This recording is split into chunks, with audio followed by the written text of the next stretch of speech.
클로즈 루프 보드 선도에 대해서 설명하겠습니다. 전달함수 GS에 입력 U와 출력 Y가 존재하고 있습니다. 이때 저기 전달함수 CS를 직렬로 추가하였습니다. 따라서 CS에 입력되는 것은 레퍼런스고 저기 출력은 U입니다. GS가 가지는 보드 플롯은 다음과 같습니다.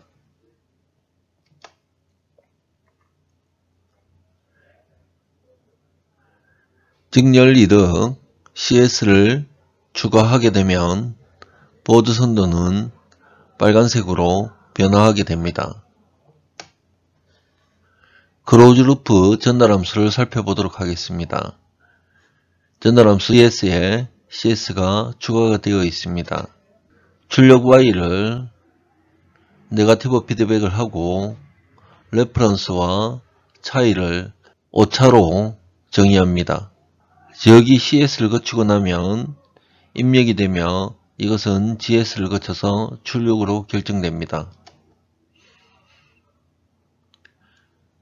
위의 블럭 선도를 출력 Y와 레퍼런스에 대한 출력으로 전달함수를 구해보면 다음과 같이 계산이 됩니다. 클로즈 루프 보드 선도에 대해서 나타내면 다음과 같습니다. 검은색 보드 플롯은 직렬로 저기가 삽입된 경우에 나타나게 됩니다. 검은색의 보드 선도를 클로즈 루프 시킨 경우에 이득은 0dB로 떨어지게 되며 빨간색으로 변화하게 됩니다. 보드 선도의 안정도에 대해서 설명하겠습니다. 보드 선도의 안정도는 오픈루프 보드 선도에서 판별을 하게 됩니다. 컷오프 프리퀀시 이하에서는 이득이 크며 컷오프 프리퀀시 이하에서는 이득이 줄어들게 됩니다. 클로즈 루프 보드 선도는 다음과 같이 컷오프 프리퀀시 이하에서는 게인이 1로 나타나게 됩니다. 레퍼런스와 출력이 있습니다. 이 출력은 네거티브 피드백을 가지고 있습니다. 따라서 출력은 레퍼런스 빼기 출력으로 에러가 결정이 되게 됩니다. 안정된 시스템에서는 입력과 출력의 위상이 동일하다고 생각을 합시다. 입력에서 출력을 뺀 것이 이런 결과는 오차로 나타나게 됩니다. 이 오차는 CS에 의해서 증폭이 되며 U를 결정하게 됩니다. 이 U는 블렌트 GS를 거쳐서 출력으로 나타나게 됩니다. 에러는 다음과 같은 크기로 결정이 되게 됩니다. 불안정한 시스템의 경우에 위상이 반대로 나타나게 됩니다. 따라서 입력에서 출력을 뺀 경우에 다음과 같은 큰 오차가 발생을 하게 됩니다. 이 큰 오차는 입력을 더욱 더 크게 만들며 출력을 더더욱 크게 만들게 됩니다. 따라서 이러한 시스템은 불안정한 시스템으로 결과가 나타나게 됩니다. 게인 마진은 페이저가 180도 기준에서 쭉 껐을 때 이득이 음의 이득을 가지고 있으면 안정한 것입니다. 따라서 이러한 불안정한 부분의 피드백이 들어왔을 때 음의 이득을 가지고 있기 때문에 출력이 더욱더 작아지게 되는 것입니다. 페이즈 마진은 이득이 0일 때 컷오프 프리퀀시를 지날 때 이때의 위상이 마이너스 180도 영역으로 가지 않는 것을 의미하게 됩니다. 읽어보면 게인이 0dB의 기준에서 페이지가 마이너스 180도보다 커야 된다는 뜻입니다. 게인은 페이지가 180도에서 마이너스 180도에서 개인이 음이 되어야 한다는 조건입니다. 이러한 두 조건을 충족하게 되면 시스템은 안정하게 되며 거기서 이 양의 이득의 크기와 개인 마진과 페이지 마진은 시스템이 변화되거나 혹은 외란이 들어왔을 때 이 시스템이 안정성을 유지할 수 있는 마진이 되게 됩니다. 불안정한 시스템의 경우에는 이득이 0dB가 될 때 위상이 마이너스 180도보다 더 작아지는 경우 시스템이 불안정하게 되며 위상이 마이너스 180도에서 이득이 0보다 큰 경우에 에러를 증폭시키면 더욱더 불안정한 시스템이 되기 때문에 이러한 시스템은 설계에서 피해야 됩니다. 보드 선도의 소공성에 대해서 알아보겠습니다. 클로즈 루프 보드 선도입니다. 여기서 마이너스 3dB인데 이 마이너스 3dB의 게인은 0.7 정도입니다. 따라서 여기 0.7에 도달하는 전까지의 주파수를 대역폭이라고 이야기를 합니다. 작은 대역폭과 큰 대역폭의 두 가지 시스템을 비교를 할 때 큰 대역폭은 빠른 응답을 가지며 작은 대역폭을 가진 시스템은 느림 응답 특성을 가집니다.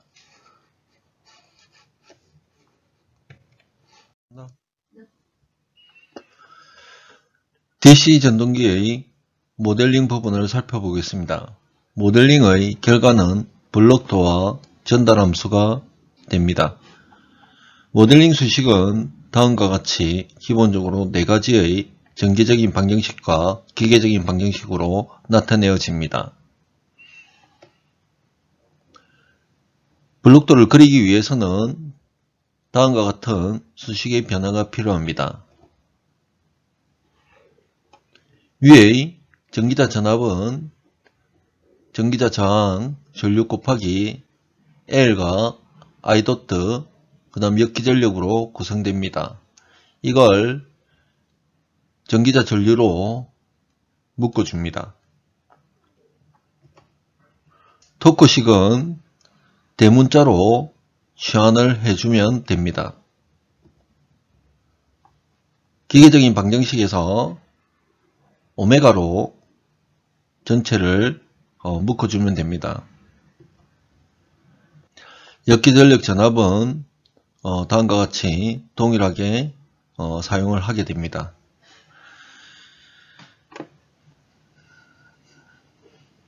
블록도를 살펴보겠습니다. 블록도의 입력은 VA 전기자 전압입니다. 그럼 출력은 오메가입니다.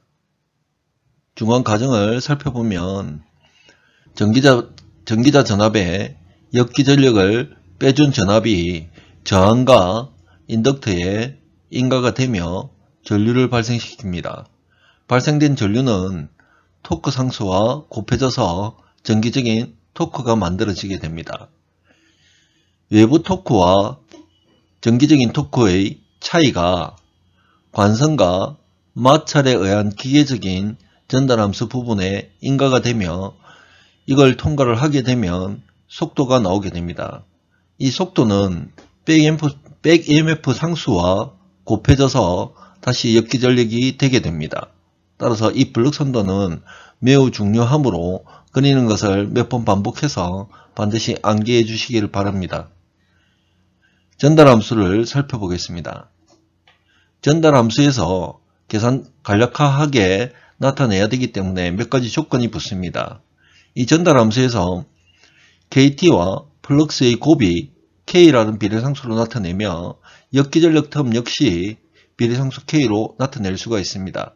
그래서 KT와 KE는 동일한 것을 알 수가 있습니다. 부하 토크는 전달함수 부분에서 외란 입력을 나타내지 않는 경우에 부하 토크를 0으로 가정을 하여 사용하게 됩니다. 따라서 최종 결과는 이러한 전달함수가 나타나게 되는데요. 입력 전압과 출력 속도에 대해서 우리가 전달함수를 나타내게 됩니다. 그래서 이 전달함수를 암기 또는 푸는 과정을 정확하게 다 알고 있어야 됩니다. 푸는 과정은 다음과 같이 정리를 해서 놓아두었습니다. 이 식을 총 대입을 해서 VA와 오메가에 대한 텀으로 놔둬놓고 나머지 텀들을 다 제거를 하게 되면 그 위에 이 전달함수가 나타나게 됩니다. 다시 한번 말씀드리겠습니다. 빨간색은 놔두고 나머지 변수 텀들을 제거를 하면 다음과 같은 전달함수가 나타나게 됩니다. 네 가지 수식을 주어진 이 네 가지의 그 기계적인 전달함수, 기계적인 방정식과 전개적인 방정식을 암기를 해주고 블록 선도를 그릴 줄 알아야 되며 위의 전달함수를 전개를 할 수 있어야 됩니다. 그래서 과제로 이 부분을 제출하시기 바랍니다.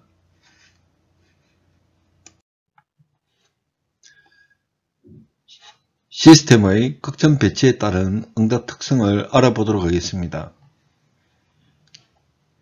앞에서 구한 전달함수는 2차 시스템입니다. 이 시스템을 보다 더 간략하게 만들기 위해서 다음과 같은 과정을 도입을 하게 됩니다. 마찰은 없으며 정기적인 시정수와 기계적인 시정수로 다음과 같은 조건을 사용을 하게 됩니다. 이 조건을 사용하면 아래와 같은 전달함수로 2차 시스템을 풀 수가 있습니다. 그러면 2차 시스템의 정연화된 폼의 다음과 같은 전달함수를 이용을 하는 경우에 오메가 n은 고유 주파수입니다. 제타는 댐핑 레이시오입니다. 이 댐핑 레이시오는 저기를 설계할 때 0.7 이상을 기본적으로 사용을 하게 됩니다. 0.7에서 1 사이를 많이 사용한다라는 이야기입니다. 내추럴 프리퀀시는 다음과 같이 위의 수식을 이용하여 우리가 계산해 낼 수 있으며 댐핑 레이시오는 위의 수식에서 이용하여 구해내면 다음과 같습니다. 자, 여기서 중요한 수식은 이 2차 그 전달함수의 기본적인 포맷이 이러한 형태로 주어진다라는 것입니다. 거기서 내추럴 프리퀀시하고 댐핑 레이시오를 0.7에서 1 사이 정도를 사용을 한다라는 것이죠. 이거는 시스템의 전달함수고 우리가 저기를 사용을 했을 때 응답 조건을 생각을 하게 되는 건 아니기 때문에 일단 그냥 요런 수식이 있다라는 정도만 알면 되고 다음에 요 수식은 좀 중요한 수식이고 댐핑 레이시오와 내추럴 프리퀀시가 존재를 한다라는 것입니다. 3차 시스템에서 내추럴 프리퀀시와 댐핑 레이시오를 사용을 하는 것은 아닙니다.